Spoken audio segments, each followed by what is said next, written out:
Star Trek: The Next Generation was a show. Everybody I interacted with. A show that I started watching when I was a really little kid. Can you believe it's been 30 years? Star Trek: The Next Generation first. Star Trek: The Next Generation was my life.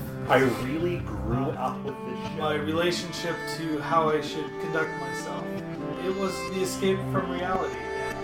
Welcome to Next Generation's First Generation, where Patrick Delmore and Sasha Schaudies take a look back into their favorite childhood show, Star Trek: The Next Generation. This is where we attempt to reconcile how we felt as children watching the show and looking back as old farts now in our late 30s, almost 40s. Guests, social commentary, and good old-fashioned shade-throwing on our favorite and least favorite episodes. Here comes Patrick and Sasha. Oh, I almost forgot. This is a watch-along podcast, so make sure to queue up your favorite DVD or Netflix, and we'll give you the countdown of 5, 4, 3, 2, 1 to basically watch along with the episode. Welcome to what is probably the 24th or 25th episode of Next Generation's First Generation. It may not seem like a long time to you, but it's been a while for me and Sasha, who is, of course, here with me as always, since we recorded together up here at the wonderful... We still don't have a name for where we record. Yeah, right now it's in this really cozy apartment here in north of Seattle proper, next to our lovely fire station. They sometimes guest with a honk. Honk or a siren. Siren Central. Ooh, I like that. Siren Central. Siren Central. So we're watching We'll Always Have Paris today, which is a neat episode. There's a lot to talk about here. We've got it on the DVD. Now, I usually watch these beforehand on Netflix, which has the HD versions, and a lot of the time, I don't see a major difference between the HD and the SD. Holy smokes, is there some stuff to talk about today. So if you got your whatever viewing device of choice you have, and I want to apologize, we've been hearing from our European listeners that due to the difference in lengths between the PAL system and the system that we have here in the United States, it's kind of hard to sync up an episode of Next Generation with our voices. But anyway, we've got our DVD, and we're going to give you the countdown. Sasha, since you haven't said anything yet, you want to... Oh, this is kind of a neat episode for me, just because we start looking more into Picard's private past. Mm-hmm. So we did the Stargazer episode, but we don't really know much about young Jean-Luc Picard. So I think this is kind of neat. We're a stab from the past, more or less. So shall we give the countdown? Yeah, so here we go. This is cue up your thing. We're going to go 5, 4, 3, 2, and 1. Engage. Interesting way that they layered in the sound in that. It really kind of pops out louder than you normally hear.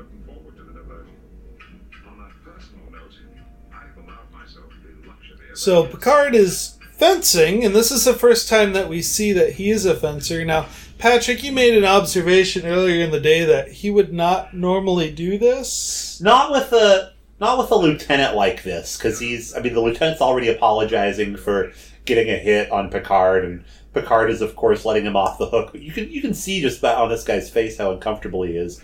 And am I wrong in thinking this guy he's fencing with is the guy that's the transporter chief later in the episode? Might be. We'll have to pay attention. I know that the transporter chief is played by Lance Spielberg in this episode, but I do not know if this is Lance right here. And the transporter chief does not have a name in this episode. They call him something. You mean the fencer doesn't have a name, or the transporter chief doesn't have a name? Because they call the guy at the transporter something. I just watched it this morning. I don't remember what his name is, but they do call him by name. Yeah. Oh, there is a neat little effect called, I believe it's called the wild pan, where where effects looked faded. So when they did the salute, but they realized there's a problem, a time distortion. You know, they do little effects in the show that kind of catch my attention. So if you noticed at the top of their fencing gear there, they use some kind of like holographic paper. You can see that cliche rainbow effect on it. At least I noticed when they were fencing. And so does the other guy just stand there and wait in the cargo bay? I'll be waiting here. I mean, it would make sense if they said, that he was like the athletics guy on the ship, like the morale officer or the guy in charge of recreation. I always like when any member of the crew goes on the bridge out of uniform. Yeah. And here's Picard in his fencing gear with his natty-looking scarf there. And he just stinks of... Well, it's his towel, not his scarf, but yeah. Stinks of BO and working out. Do you think, that the Klingons really have the olfactory senses that they say they do? Because it'd kind of be offensive to just sit underneath Worf sweating like So they're picking up a distress call. And Picard seems unusually distressed by the distress.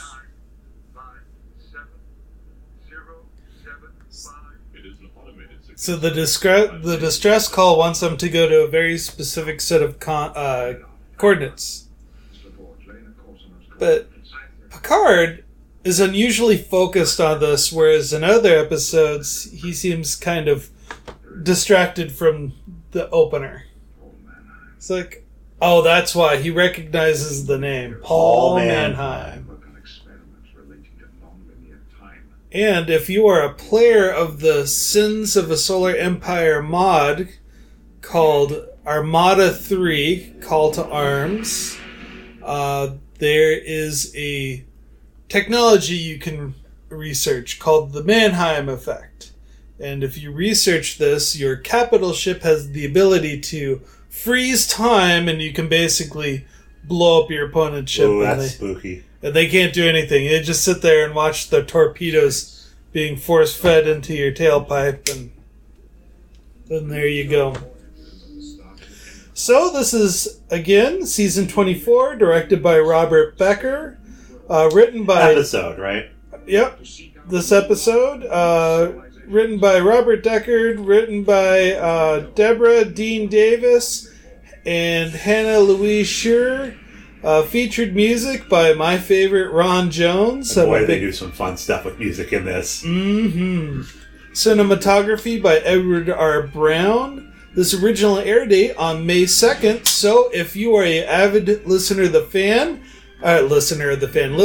show, happy May 2nd, everybody, because this episode just dropped and you're listening to it as it came out.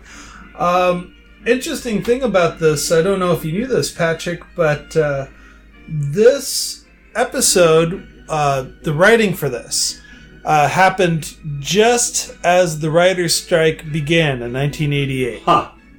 So they only had about 5 days to write this, and they realized that they didn't finish the script. Like they're missing some key parts of the dialogue by the time they went into production. And I'll go in a little later about that. It's funny that it would be an episode like this, which if you've read the autobiography of Jean-Luc Picard, which just came out, there is a lot of stuff that was introduced in this episode of the show that is called back on in that.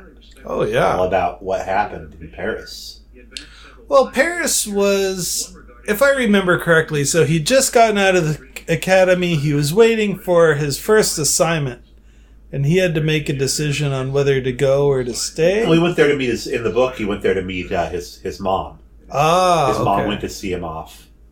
Okay. That was where the warp pad was on Earth for France. So he lived, the Picards lived out in the country. But if you wanted to, warp from San Francisco to, not warp, transporter pad is what I meant to say. So you transport from San Francisco to Paris. Okay.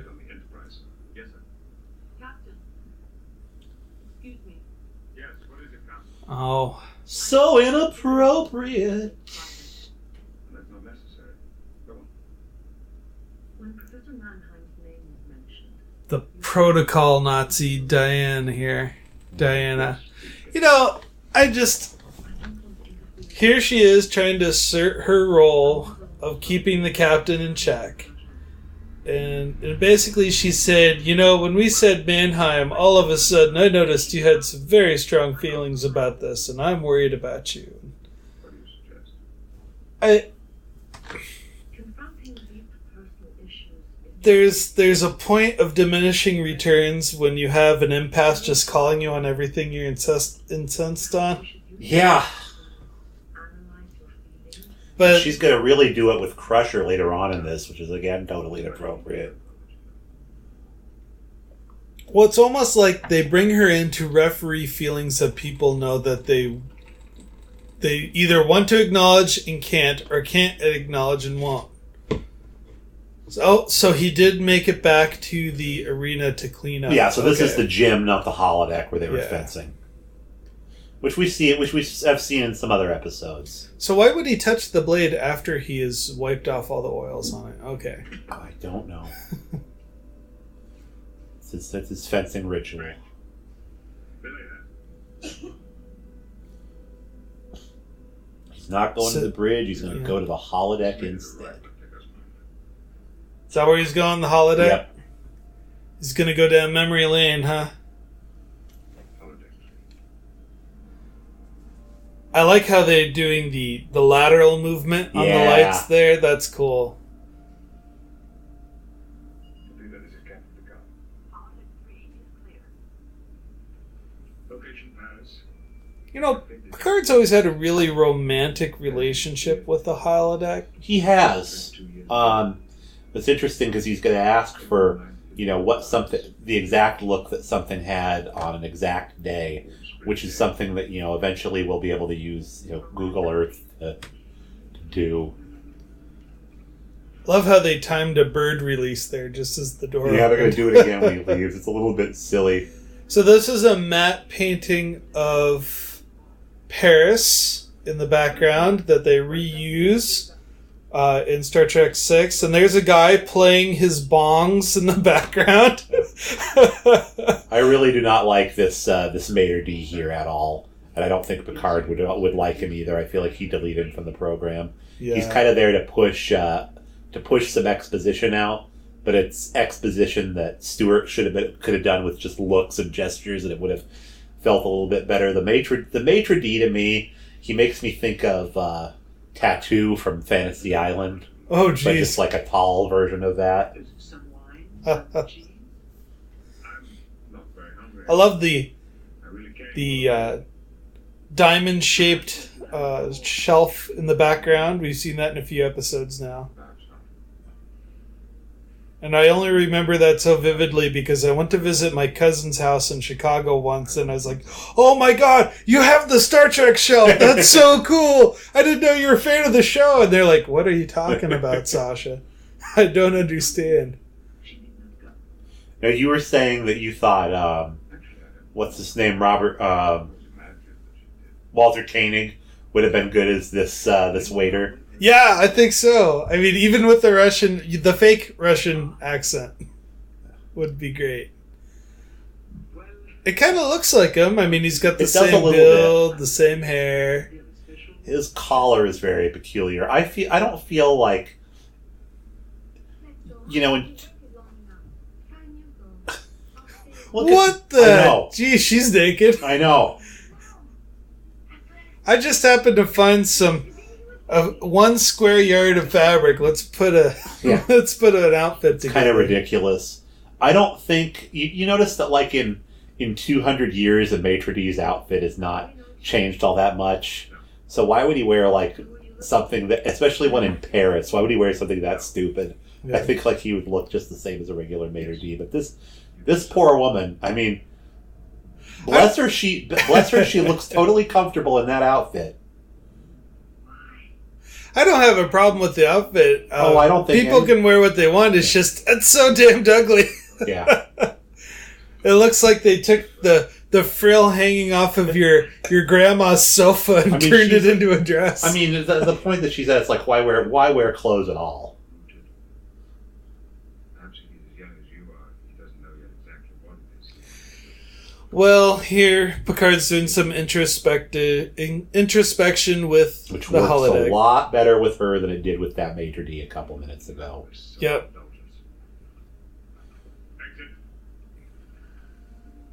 Get rid of those damn birds next time. Did that? I wonder if that pigeon actually flew through the door and offset. There we go. Now he's angry because he exposed some of the past. We're going to get a handheld shot in a minute, which I love this coming off the turbo lift. There's just some guy walking with a camera behind Patrick Stewart. The lighting's still a little now goofy. they've cut away and we're back to tight shots. Oh, here comes your fart joke. Yep. A hiccup is a spasmodic inhalation with closure of the glottis accompanied by a peculiar sound. If we were to continue this analogy to a body function, what occurred would be best represented by an update. Oh, I wanted to hear them explain how it's more like a fart than a hiccup. Oh well. Captain, we've reached the coordinates specified. There's nothing here. I'm receiving new coordinates.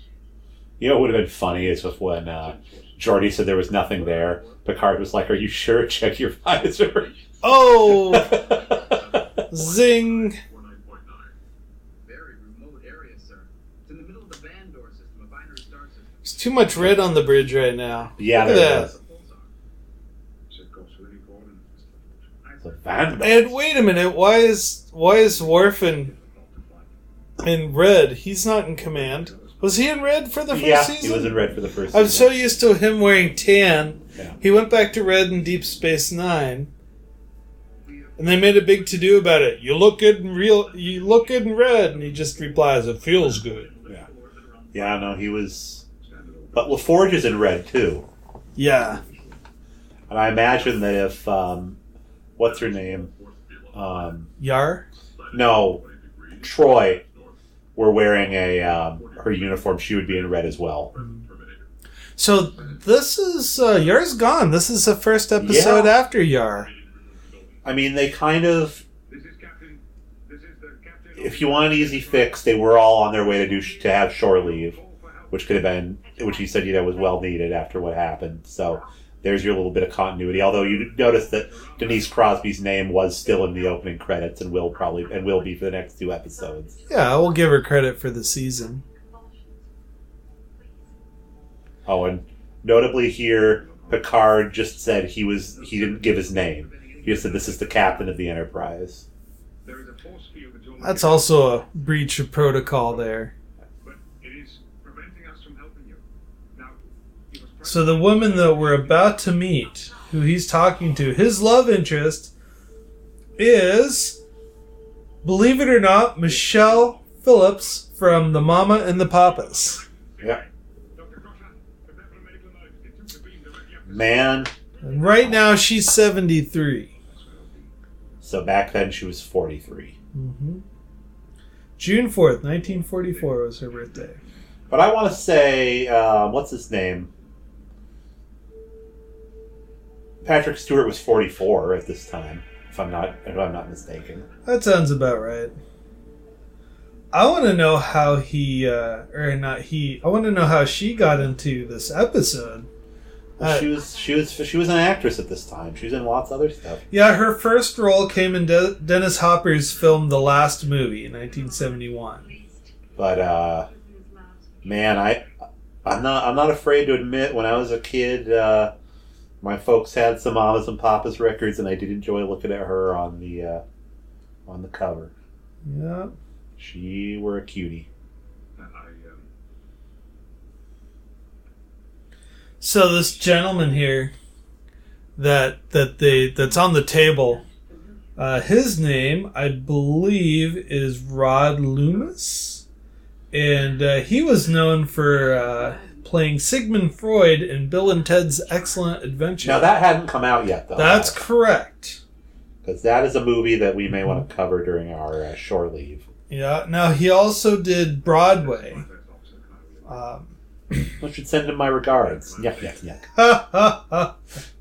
This is Yeah. Mannheim. The place. So Bill and Ted's Excellent Adventure came out a year later in 1989. A number of questions. So many good movies in 1989. Yeah. Why don't we sit down? So now it's getting really uncomfortable because Picard's got to talk to At least Riker His- sat in that chair normally. what? Yeah, well, it's too tall. Yeah. He's like, I'm not going to straddle that. I don't know exactly what happened. So many brilliant, wonderful minds. Just gone. Yeah, 80s fashion did not look great back then. Nope. It kills me. 80s fashion, 80s hair. Spaces. And this office, Crusher's office, always has so many changes. I remember once there was a window looking at the stars behind the desk, and then they put blinds in there. And now I don't know what's there now. We might see it here in a second. There it is. Yeah, they've got the blinds in the window. Okay. Experiencing something up here? Yes. What is it? And there, so for the people who aren't watching along, we kind of completely ignored the dialogue. So what happened was there's a secret lab, and they were playing with time, and what had happened was there was some kind of disaster where these little farts of time interruptions would go out and reverberate through the sector, and everyone was noticing like 2 or 3 seconds would repeat themselves every hour or 40 minutes. Well, or yeah, something like that. and all of their research crew except her disappeared because she was in a special room. Oh, is that that? protected her. Yeah, I missed that, so we Yeah. don't know where those other people are. right. And Okay. we're not going to find out either. No. They're dead. Now, in retrospect, he probably did. That would explain the unusual precautions he began taking. Even before the accident. The force field. he So lied she's to talking me. about paranoid behaviors from her husband, He insisted that I say getting force fields and phaser arrays and whatnot in place just to protect the research. I guess it was highly sensitive. Well, I guess if you're doing time research, you don't want people messing around with you. No. He became more and more obsessive. Don't do the That cloud of time if you can't pay for a crime. Oh, we'll get back to that joke. Yeah, because there's going to be a bunch of time buns here in a minute. Mm-hmm.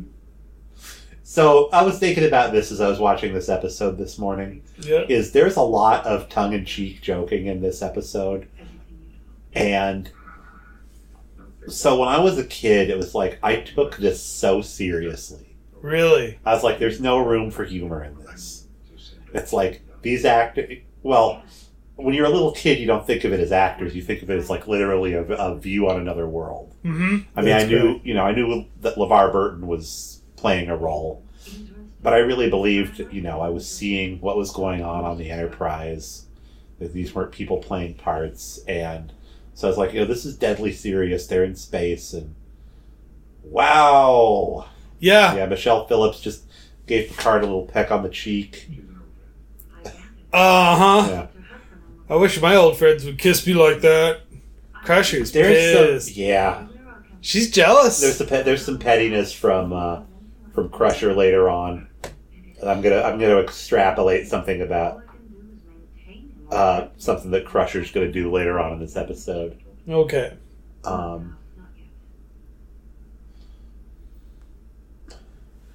So what they're calling it here is the time distortion is actually called a column of energy emanating from a dimensional matrix. That sounds like techno babble to me.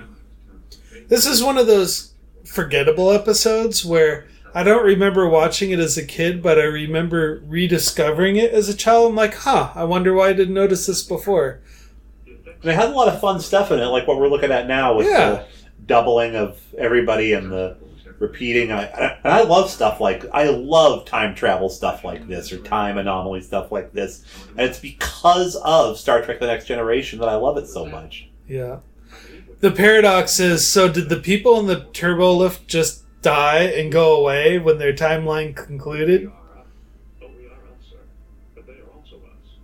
So Yeah, it's Deep Space Nine did a really good time travel one too, where O'Brien kept on going in an hour in the future, and that's a great episode. And he kept on encountering himself dying. Yeah. And at one instance, he went to the future and sent his future self back because the present O'Brien couldn't survive another trip and died in the future. And so at the end of the episode, he was like, well, it's me, but I'm not really me. I'm 3 hours from now me. And yeah, it's just, it hurts the brain. Very little to clarify the situation. Our sensors show an immense volume of energy emanating deep within the planet and concentrated near Mannheim's remaining laboratory. So there's a lab, and they're going to have to break into it. Sure, sir. But I believe Mannheim has developed a method for harnessing energy from the pulsar. It comes out of this test. We've learned everything we can here. So this story was originally pitched by Hannah Scheer and Deborah Davis, who were also given the job, to develop the script. The writing of the episode suffered from the 1988 Writers Guild strike, and so what they did was they got the episode written in about 5 days. Yeah. Well, it's funny, that two women wrote this because it sort of passes the Bechdel test, where two women who have names have a discussion about something that's not a man, but only sort of, because this is going to be the discussion between Crusher and Troy later on. Oh, yeah? They're alluding to a man. Okay. So originally they wanted to base the story off of Casablanca. So even the name of the cafe was called the Blue Parrot Cafe. And Casablanca has actually inspired the original series episode Entropy Effect, and also Deep Space Nine's episode Profit and Loss. So in this episode, during the 5 days that they had to write this, they got to the point where they realized they got to the scene where Data is supposed to fix everything. Yeah, is this the guy he fenced with? The transporter chief, I believe so. Here, let's take a look. I was looking down at my show notes, so I missed his face. I'll show him in a second. And no, that's not the same guy. Okay. But that guy comes back in another episode and gets a name. I think he's got a name in this. I know the guy Picard fenced with doesn't, but the transporter. Okay, and now here comes the worst question. Is the nurse Wesley's teacher from Coming of Age? What? Yeah. All right. Take a look in a second. That guy? Yeah. I don't know. No. I'm going to say no. Okay. The guy who I thought would make a good Sulu. Yeah. Yeah. Oh, I don't know. We're going to have to yeah, no, that's not him. Okay. He's much younger. Okay. I have been on the other side. I have touched another dimension. Yeah, well, we've been sexist plenty of times. It's about time we were racist. Oh, we see an Asian guy and think it's the other Asian guy? Well, I didn't make that mistake. All right, so I'll own up to it. So anyway, to resolve this writer's strike conversation, so it got to the point where they were in the middle of the strike. They needed to write this last scene for this episode. And so Rick Bierman, Robert Legato, and Brent Spiner were on the phone. And they were trying to figure out... Oh, where are my notes? This is killing me. I just started the story. So they were on the phone for about 40 minutes with Scheer, trying to get the last few lines. But Scheer just would not... they wouldn't write the lines. Bierman suggested some dialogue, and Scheer would give opinions, taking notes. Eventually, Legato decided on directing what's called using a whip pan shot, and we talked about that earlier. So eventually, at the end of this episode, we're going to see 3 datas. And this is kind of a shot that we'd never used before in Star Trek, which is kind of neat. But at the end of the day, sure, wasn't really happy with the final result of the episode. It's pretty much saying that we were writing the most romantic episode in the world. But then it toned down to about 75%, which I thought was kind of pompous to say you're writing the most romantic episode in the world. But there it is. It's not a romantic episode. It's not at all. Yeah. It's an episode about... It's a love triangle. It's an old love triangle. Well, I mean, they really put the nail on the head in Troy and Crusher's conversation about it. Oh, and that's coming up. Yeah. The look that Crusher just gave Picard. Even though I talked over it, when you stop and listen to the things that the professor's saying, it's actually really cool. I mean, he's talking like a person who's seen another dimension and can't understand what's happening. Lieutenant Wolf. Yes, sir. I want those codes that Manheim gave us today to rechecked and then checked again. No one is beaming down to Bandon unless we can reasonably sure they can get through. Aye, sir. I'm sorry for intruding. How do people do that? That always bugs me when they just walk into the meeting room. Yeah. Yeah. We really need to get a new executive key for the store. So Rob Legato, I forgot to mention, he's the visual effects supervisor. I knew you wouldn't come to me. Not for these circumstances. We have unfinished business. Yes, we do. And he worked on Next Gen from 1987 to 1992, and then he also did work on Deep Space Nine too. So here's the thing: Uh-huh. is in Casablanca, it had been a couple of years since Rick didn't meet what's her face in the girl in the cafe. Mm-hmm. It was during the invasion of Paris. It's still World War II. So 20 years ago, Picard didn't meet this married woman at a cafe. And according to the autobiography of Captain Picard, he did not know her that well. So he obsessed over it, but it's naive to think that she did too. That's kind of a male wish fulfillment scenario. That she cares as much about this that he did. Yeah. And that, he needs to justify himself to her it's very rare that in circumstances like that, both of them would be as hung up about an incident like that. I would have to agree with you that I don't understand why they're both fixating on this moment when they have it's the lover's paradox, You see this in a lot of movies where you had one date with somebody and then you live to regret it, but you find other partners and you might have kids, and it's all of a sudden your fixation on this one point in time completely delegitimizes everything else that happened in your life. And you're like, wait a minute, that's just, it doesn't... Movies like 500 Days of Summer do a really good job of showing a more realistic take on it. And then there's a great episode of The Wonder Years where Kevin had met this girl at the lake 2 summers before, and he gets bugged about something going on at high school, so he drives out to the lake to meet the girl again. And she's like, what in the hell? Which honestly is kind of a healthy reaction. Yeah.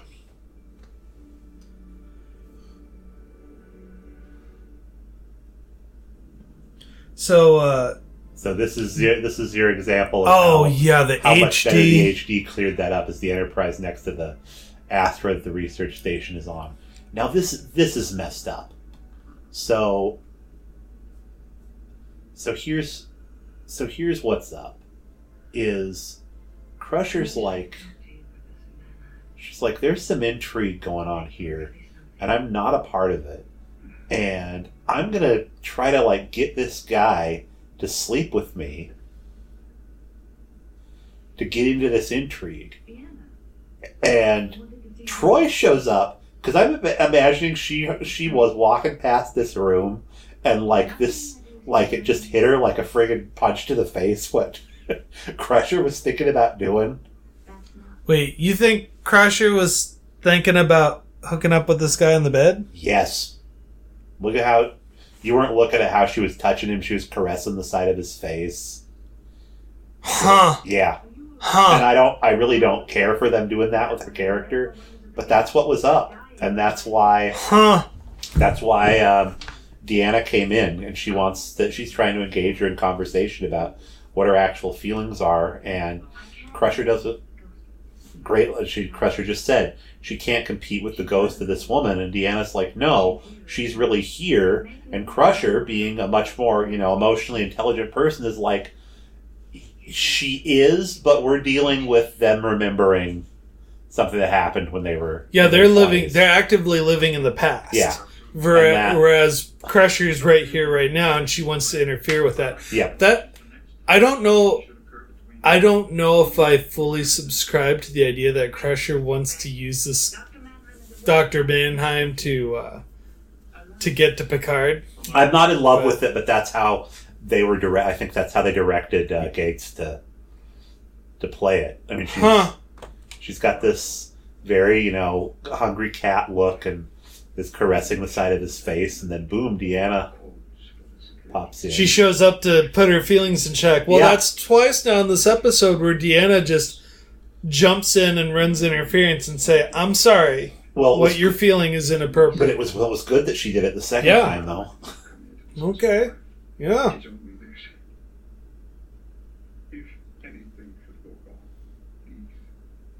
So he's telling Picard that he doesn't remember all of the security codes that he put in place for this secret research station. So something could... So it's a huge risk to send anybody in there.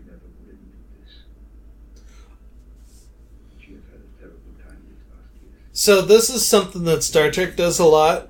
And time again, we see it a few times in Next Gen, and we see it a few times in Deep Space Nine, and maybe once or twice in Voyager. You have the obscure scientist in a remote location with the bored hotwife. Yep. And the bored hotwife just can't seem to stay out of drama and gets involved with somebody on the crew in some degree or another. And I'm really tired of this sexist pattern of, we just have this trophy wife hanging around in the lab while the scientist doesn't pay attention to her and focuses on his work. And it's not realistic. I don't buy it. I mean, it almost seems Victorian where, well, I'm going to take all my possessions and my wife, who is also a possession, and just move out to this remote base and do my work. Well, great conversation here with Data and Picard, where Picard's telling Data that he's going to be the only one going down to check this lab out. And Data says, well, yes, I guess I'm expendable. And Picard's like, no, the opposite. You're indispensable. I'm not sending you because I can afford to lose you. I'm sending you because you're the only one who can do it. This is a really nice continuation on a theme throughout Next Gen, where Picard and Data just have these little mentoring moments. And in fact, I'd love to stitch all of those together. That would be cool.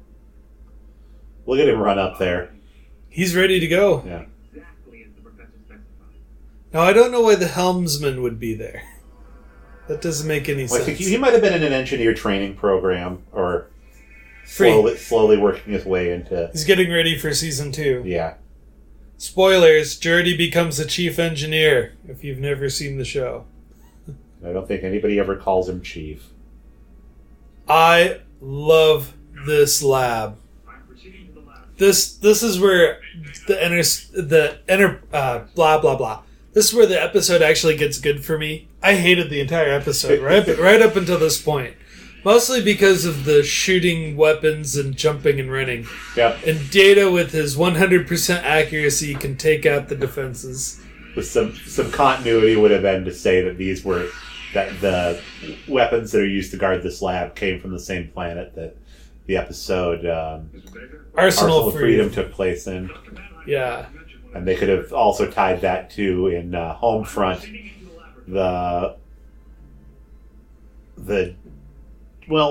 Was it the digging laser that attacked them, or was it a defense on the digging laser? It was just the laser that they used. The digging laser itself, that was from Home Soil. Yeah. So that's what I meant, Home Soil.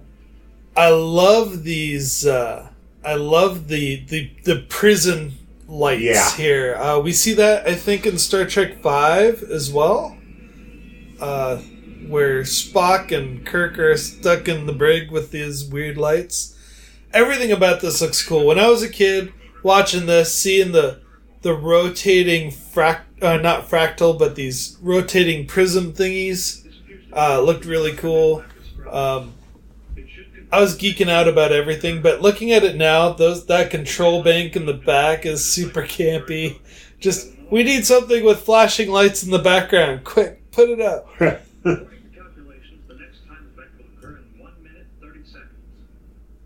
But here's the interesting thing now, is that Data's going to enter a situation where time is going to shift on him, and he's going to have a conversation with himself to figure out which person is in the correct reality in relation to the rest of the universe. We have our mystery pod here with antimatter, and we don't really see a lot of antimatter in this show, even though they talk about it all the time. You know what's funny about that, him having the conversation with himself, is that he could probably get a subroutine where he's able to ask himself questions and then answer them in different ways. Ooh. Like, it's not like talking to yourself where it's actually, one part of his positronic brain is asking another part of his positronic brain a question and it answers him. So he could write his own chatbot. Yeah. So the plan here is Data's got to release this antimatter into this energy column at a very specific time. See, there's the streaky lines. Yep. Which look really great and crisp in the HD. They look kind of fuzzy here.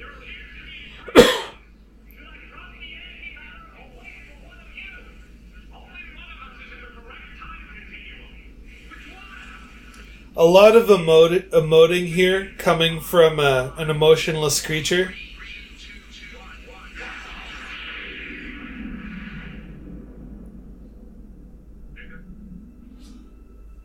Temptation to put your hand on that red spot as it goes away. It is well patched, sir. Closed indicates a permanent condition, which I cannot guarantee. Thank you, Mr. Data. Patched is good enough.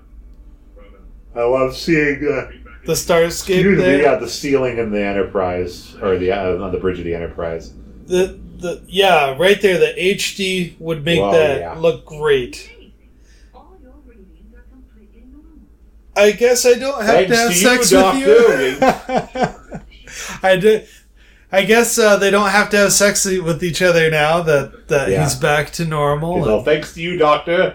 You really straightened me out. Oh, jeez. Really got a load off my chest, if you know what I mean. And now, my woman. I'm going to tell you a lot of crazy, crazy stuff. I'm all of a sudden thinking of Cabin Boy, where he goes, "My pipes are clean." Yeah. Boy, that movie. So here Picard is...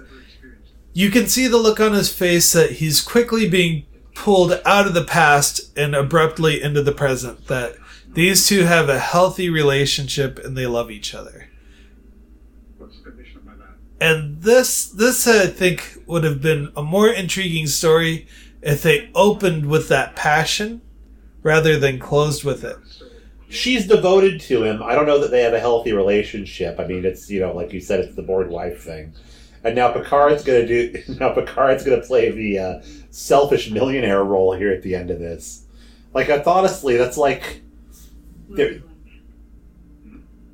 I'll give you $1 million to reenact that date that we had. Oh, wow. Had years ago. It's time. Thank you, Captain, for unscrewing the situation that I had screwed myself into. And speaking of screwing, wink, you missed a great opportunity, Jean-Luc. I think we should have seen more of this actor here. Yeah. That plays the doctor. He's got just enough crazy in his eyes. Oh, I forgot Troy was part of setting this up. Yeah, no, I'm telling you, she is being the emotional referee of the episode, making But sure she shouldn't think what they're about to do is healthy. Well, from her point of view, they're trying to bury the past and say goodbye.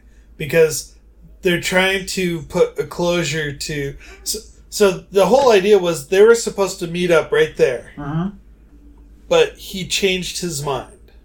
Oh, there's that annoying maitre d'. The lady, boss. The lady. This is so real. Bien sûr. Pourquoi pas? Picard says a great line in here, goes, oh, you want me to lie? Oh, I got the Thursday instead of the Friday. I missed the taxi. Yeah. That was in the earlier scene. Oh, was it? Yeah. Oh, okay. But this would be tantamount to you run into a girl that, like, you asked to prom and then something happened where you couldn't go to prom. So now you're, 38 years old and you're like, man, wouldn't it be funny if we, like, let's get everybody that was at prom and bring them back, redo the whole night. That's what they're doing. Yeah. Because it's been that long for them. He was, just out of the academy, so you're figuring, 21, 22 years old, and here he is at, 44, 45. Oh, she just walked out on him in the second time. Oh, how do you get out of this thing? I want to say he does not say in his book. Yep, she says, make a dramatic exit, and there's the exit. Now, what's funny is that later on, they'll have the ability to have exits be, like, in the middle of the room instead of against the wall. Yeah. Looks like they were a little low on their Windex budget there. That control panel looked a little smudged. This really is one of the more forgettable episodes, Patrick. Yeah. I mean, it's... The end of this here, though. Warp 5. Engage. The low self-esteem engage. Yeah. I don't remember the name of it. They serve those blue concoctions. It's across the square from the Zanziman dance pub. It's across the square from Pandem and Xanimals. They have the Xandemy Zib Zap. It's called it's called the Blue Parrot. Oh, they're using the happy music. What? Did he just make a joke there? He just told her that she was buying the drinks. Oh. If you like pina coladas and getting caught in the rain, if you're not into health food, but you're into champagne. So there it is. Sunny Gummy rating. Sunny Gummy's dead.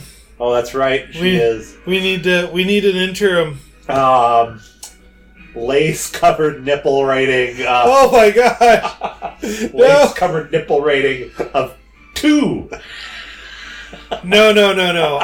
Better yet, the Troy yellow card, because that's how she was doing in this episode. Yes. So I'm going to give this 3 yellow cards out of 10 because I am just not satisfied with this episode. Here's why.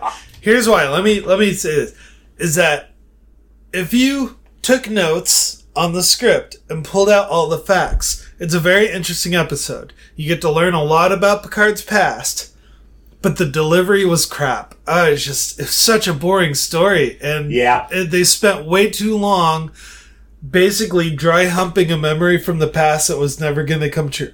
Well, I liked it a little bit more than you did, so I'll give it another half star. Okay. Because honestly, I would have put it on my rating scale. I would have put this episode at about a 2 out of 5, but just because I like the time fart stuff is great, and that it had a fart joke in it, and Well, I mean, I don't like it because, going back to my thing about everything had to be so serious on Star Trek, and knowing now as an adult that they would make little jokes like that. Right. We talked over it, but where Picard tells Data, it's like, I want you to make a stitch in time and save more than 9. Oh! It's like, all right, that's adorable. So yeah, 3.5 stars, and that concludes another episode of Next Generation's First Generation.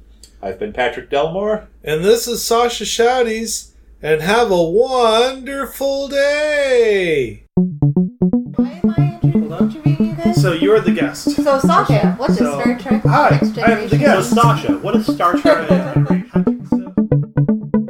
We're only in the first season right now, so there's a lot that's coming down the line. Seek us out at Next Generation's First Generation at iTunes, Google Play, and YouTube. Music credits include Electric Car by Poddington Bear. Music heard in this podcast can be found at freemusicarchive.org. Audio engineering by Sasha Shouties. Chief Meme Maker and episode cover credit goes to Matthew Kirshner. Logo and graphic art design credit goes to David Clawwitter. And special thanks to Patrick Delmore for working with other podcasts to make sure the good word gets out. Do you have a podcast that you think people should be listening to? Send us your promos and we'll play them on the show. If you'd like to email the show, you can email us at nextgenfirstgenpod@gmail.com. I've been Patrick Delmore. And this is Sasha Shouties. Thank you very much for listening and have a wonderful day. Good night.